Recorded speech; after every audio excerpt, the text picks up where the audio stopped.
Fam, let me tell you something.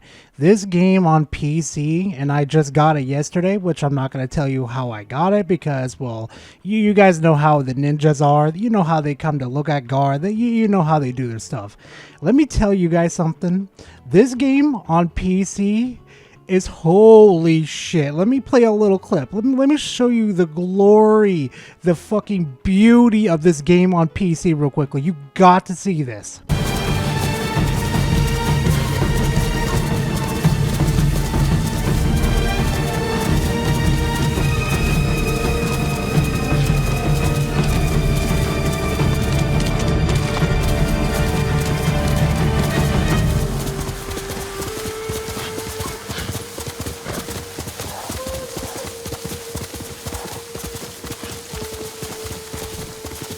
I tell you, fam, I had a very stressful day at work, and when I booted this game up and I got to that segment right there, it came over like a nice calm wave over me, and I just felt it. I'm just like, oh God, it feels so good. I want to just reach out for those I forgot what they're named, the plants right there, and just feel them brush against my hands. It felt good. It felt real. It sucked me into the world again. But you know what, fam? You ain't here for that. No. You're here for a fanboy, well, bashing Gamepass for absolutely no reason and being a bit of a hypocrite if you make it that far in the video. But anyway, you know, a part of these segments where I like to tell you, like, hey, if you enjoy this type of content, please leave a like, comment in the comment section. I always like talking to you guys. And if you enjoy this type of content, please subscribe to the channel. I'm trying to make it to 10K by the end of this year, blah, blah, blah. You know, you do you. If you enjoy this type of content, you already know what to do, fam. And you know what? Speaking of that content right now, fam, how about we go ahead and dive right into it? And before we do, please make sure to go grab yourself a nice little drink and a nice little snack, and we'll just go ahead and dive right into the content. Why in the world would they let that developer go if they genuinely had any interest in providing any quality games, right? It would make sense that they let go of only other studios and other individuals and very selected hand few picked, sorry you didn't do well. But this did do well, and they still got the chop, which makes it very clear that their priorities are somewhere else. See, there's a thing here it's called profit and margins. That's all these video game companies care about these days. What do you think I like to play indie games these days? At least that's where the heart and passion's at these days. These big companies, they're just missing it these days, and they're wondering, like, why are we not selling so many copies of our games anymore? Why is our consoles not selling anymore? What's going on here, man? I can't figure it out, man. Well, it's probably because you guys don't put enough fucking effort in taking care of these games. And honestly, it's taking you guys forever to get these games out. So, I mean, I wonder why I'm going back on my backlog and clearing out my old games these days. Whatever their intention is, it is not about making good games, and that's what happens when you try to convert video games into a streaming service, the equivalent of Netflix, right? Buddy, I don't know how long you've been gaming, but I'm not going to make any assumptions or anything, but the way you're portraying the situation where you're trying to blame Game Pass for the poor performance of games and the closure of studios, it's not it. No, because way before even Game Pass was made, Xbox was already dog shit. It was already going into the freaking trash can. Okay, the games that they were developing were just absolutely horrible. No, the problem that you're trying to isolate in this situation isn't the service. It's who's in control, who people are making, who are forcing these games to come out fucking dog shit. Those are the people that you need to worry about, not the fucking service. I've spoken about this before. I've gotten a lot of slack for it, and I'll cop slack again, but I don't care. When your business model is around a streaming service, the quality, the expectations are lowered. Oh, trust me, before Game Pass was even thought of, the quality of service that we got from our games was already down low. Trust me, our fucking expectation for Xbox around the Xbox One generation was already pivoting down. So you blaming Game Pass in this situation? isn't really helping your situation at all. We've always had shitty games, except when we started getting into the Xbox One generation, it just got shittier and shittier and shittier. Hey, anybody remember Crackdown 3? Yeah, I remember Crackdown 3. Oof. When I go onto Netflix, I look for good enough. I look for entertain me now that's good enough. I don't expect anything big. When I go to the cinema, I expect to be wowed because I paid extra money and there's the expectation. As a result, typically, not these days, but typically when you go to the cinema, you get a better experience because that is the expectation. Yeah, no, I'm sorry. No. I don't know who the fuck still goes to movie theaters these days. Like, God, it's horrible these days. People just munching loudly, letting their children scream and yell, and it's just so many other things that I would just rather be home playing on, well, not playing, but watching Netflix instead of going to a movie theater. Now, is it better to go out and communicate with people at a movie theater? Hell yeah, it is. But I mean, really? Do you really want to go out in the public to watch a movie and just be interrupted constantly with some rude ass people? Wouldn't you rather be home watching Netflix with your, I don't know, significant other, a family member, a friend? Which sounds better to you guys in this situation? A live service at your own home where you can have your own snacks and everything? Or go to a movie theater with overpriced fucking food and potentially getting your movie ruined by some rude people? I don't know about you, fam, but I'm picking the Netflix and chill with my significant other. That's just me. I don't know about you, fam. Tell me how you feel about that. The second Game Pass became a thing, guess what? You get Game Pass, you get a whole bunch of games. Cool, but then every time day one release, this and that comes out, all you want is good enough. So the expectations, the quality bar goes down. Then okay, again, before even Game Pass came out, the quality of games started to go down, and it started with the Xbox One generation, okay? I mean, for God's sakes, Game Pass is not even on PS5, and all of those poor people are getting remakes these days and just barely innovation or even a reason to move over to the PlayStation 5 right now. And that's why I kind of moved to PC, because I got unlimited access to a whole bunch of shit, but, you know, that's just me, okay? But again, the quality of games have started to go down ever since the Xbox One generation. It's not a Game Pass secluded thing. what happens? Sales get affected immensely, right? I have heard that they're not happy with the sales of Hi-Fi Rush. What? Why did that happen? Why would the sales of Hi-Fi Rush not been big when people got it for free day one as part of Game Pass? It's almost like they're cannibalizing their own sales. That guy's full of shit. These people saying that people got it for free because, you know, it was on Game Pass. Do you understand what the word free means? Do you guys understand what the word free at all? Because you need to go look it up in a dictionary before you start saying some ridiculous shit like this. You do understand that it is a service, right? Meaning it is not free. You pay for the subscription to play for the game. And how do we know it didn't sell well or anything like that? God knows Microsoft fucking standards are extremely high, just like EA's with Dead Space. Yeah, that's still fresh in my fucking platter, EA.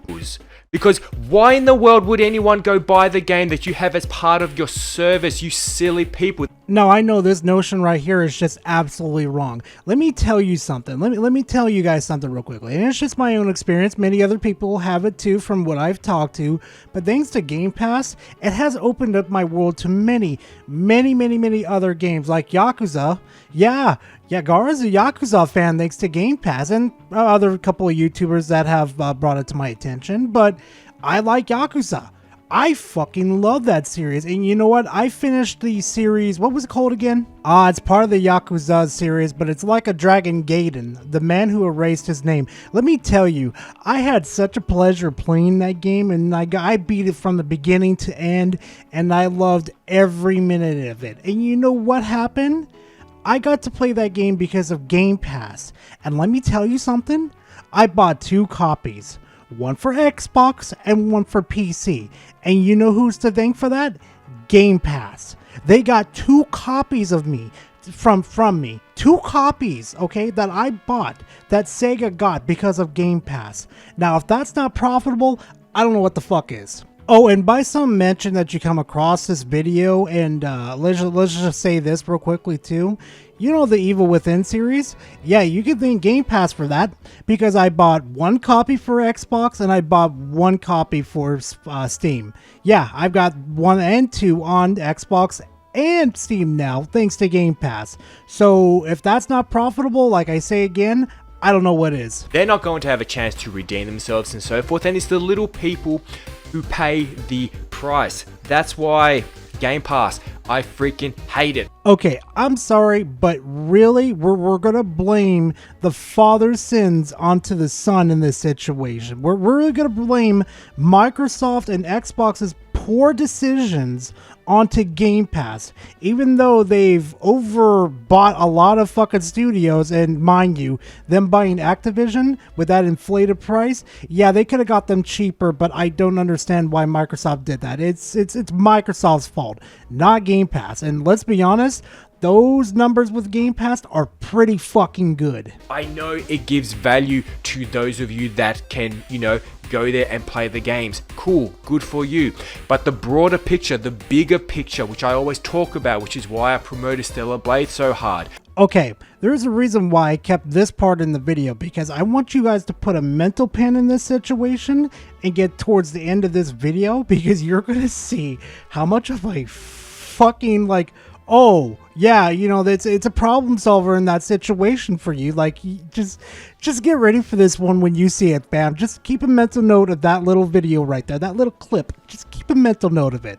At first sight, everyone's, yay, Game Pass, Microsoft is so gamer friendly, this and that. Yeah, it's also wallet friendly too. I mean, I get to access a shit ton of games without having to fork over, money and have to worry about, oh God, is this game absolutely terrible and am I going to hate it and I'm going to have to go through the whole refund process with Microsoft in this situation? No, I could just subscribe to the service, get ease of access, and pick a few games that I like to play. And if I truly do like them and I want to keep them, guess what's Gara gonna do? He's going to buy them for Xbox and Steam. It's profitable. I don't understand why this is not profitable to you. No. Why are all the other game developers who are focusing on the players, why are they doing so well? Why is Stellar Blade going to do so well? Why is Nintendo selling more than everyone combined with their underpowered console? It's because they're giving gamers what they want. Oh, wait, you serious? Let me laugh even harder. Okay, fam, before we start tearing into this guy, okay, there's one more clip I want to play. And mind you, he said this same thing in the same sentence in the same breath. Are you ready? Why did Power World do so well? A freaking indie game, because it gave us more than the Pokemon games have been doing as of late, because the Pokemon games have really taken a step back, not to mention the bugs and this and that. Yeah, only if Nintendo and Game Freak actually did what their audience members really wanted. I mean, there are some remakes that I would love to be done for games like F-Zero. I would like Star Fox Adventures. I would really like a nice little remake, an actually good bulky one, kind of like, I don't know, Pokemon Gold and Silver. I would like those type of games to get remade, kind of like a Pokemon Legends of Arceus format, just those type of things. But, Nintendo's not listening, Game Freak's not listening, and there's multiple things that we would love Game Freak to do, well, not Game Freak, but Nintendo to do, like making their live service even better than it already is. This is what happens when it stops being about the games and everyone suffers except the people on the top. These games are made by people with families. They need to pay their bills and they're being chucked around. And don't think that this isn't sending a horrible message to future developers out there. Why would you want to go to school and study 3D and programming and try to get into this really competitive video game industry if all you're hearing during training with every single year that goes by and you get closer to your end goal qualification? Why would you bother doing any of that if all you're hearing about is studios closing and people get fired left, right and center? I'm sorry, but I had to speed that clip up, fam, because he was just taking forever with it. Just come on, get on to the fucking point already. Dude, what do you think happens when a video game company gets so big with so much money and investors start getting involved? It starts to turn into a corporation where they only care about the money. That's the point of a corporation these days. It's no longer a video game company. It's a corporation that wants to print money. And all Microsoft needed to do was start using some of their freaking money to start making some amazing games. Well, it's really not only that, though. They needed to put the right people in charge in order to develop these games so they could get the games out. That's how we got good games like Hi-Fi Rush. Like, that's kind of the thing, though. The right people need to be in charge in order for these games to come out, well, you know, like the games we want. It's not just about money, it's about who's in charge. That's the point. We need the right people in charge. Just like when we had with the PS4 generation. We had games like Ghost of Tsushima come out that were just fucking fantastic and fun, engaging. If you want gaming to go back to the way it was, start voting with your wallet and start allowing the right people to get back into the management position so we can get good games. If you want good examples of what I'm talking about, go look at the Helldivers 2 and Power World CEOs. Watch how they handled their controversies that happened with their games. They never blamed their team. They never blamed their fans. They just stuck with the punches and made the game that they wanted to. And the audience members responded in kind. I haven't felt this fucking alive in a long time, especially with the CEOs of certain companies, in a long while. It felt like I was interacting with a human. Like, I understand they're there to make money, essentially, but they're humans. They actually talk to us and say, hey, we're not just here to fucking, you know, gouge you of money. We're here to make you a good game for you to enjoy. That's the thing. Those are the type of people we need in this industry. And instead of doing that, they went the lazy route and just bought entire studios outright, entire companies. Bethesda outright, Activision outright. Like, are you insane? Talk about being a rich kid with a lot of money and having no idea how to use your resources correctly. Again, they don't care about if the game's good or not. The reason why they bought those companies in the first place is because they have big franchises under them. Fallout and Call of Duty. When Microsoft sold these companies that were for sale, they went ahead and bought them. And let me just tell you something too. Microsoft didn't buy Activision just for Call of Duty in that situation. No. They got Candy Crush too. So now they have another way to get into the mobile market in that situation. They didn't just buy it because it was just a big studio. There is multiple other ways for them to make more money. And that's the reason why Microsoft allowed Xbox to buy Activision, so they could generate more money. You know what gamers want. You know what series do well. You know what franchises they want. And you're not doing it, and everyone else who is not the bigger people making the decisions is paying the price, and this is beyond frustrating. Gee, I wonder why they bought up Bethesda and Activision in that situation. Can you tell me why, guys? Do you wonder why they did? It's because it's a lot of people like the Fallout series. A lot of people like, I don't know, the fucking Call of Duty series. So why not go ahead and buy up those studios and they could just make a whole bunch of money? Gee, I wonder why Microsoft spent that money. And we're still paying for our overpriced games. And looking at you as well, Sony, thank you for artificially lifting the price of standard games and so forth, where now if I go to EB Games, I can have to pay $120, $130 for a game sometimes. That is insane. You do see the irony, don't you? Oh, the sweet, sweet irony in this whole situation. Because if you remember about 11 minutes into my video and I told you to keep that mental note of what this guy said in that situation, we got to the end of this video now. Yeah, you'll understand the sweet, sweet irony of this whole situation. It's just, it's funny. It's funny to see these people kind of like fail to acknowledge that, oh shit, Game Pass can save me a lot of money and a lot of potential of my time and a lot of heartache in that situation. That's why I kind of Well, how do I say it in this situation? That's why I kind of enjoy using Game Pass, because it saves me a lot of heartache in this situation, and let's just say it saves a lot of my money too. And unfortunately, fam, that is all the content I got you guys for this week. And you know what though? During this weekend on Sunday, it's a special day of the week. It's where I actually get to stream for about good to 3 to 4 hours, reacting to Soul content. And oh boy, we have a lot of fun with chat too. Everybody knows. And yeah, I'm watching you, Goon Gang. I'm watching you very carefully. Don't think I'm not going to be watching you during that time. I know what you guys pull. Yeah, it's fun during our streams. But we have a lot of fun. But you know what, fam? Besides all that sellout stuff and, you know, liking, commenting, subscribing, all that sellout shit, forget all of that for now. And I really do appreciate you guys spending your time to watch this video. So anyway, you know what, fam? Thank you very much, and I'll see you guys in the next video. Later, fam.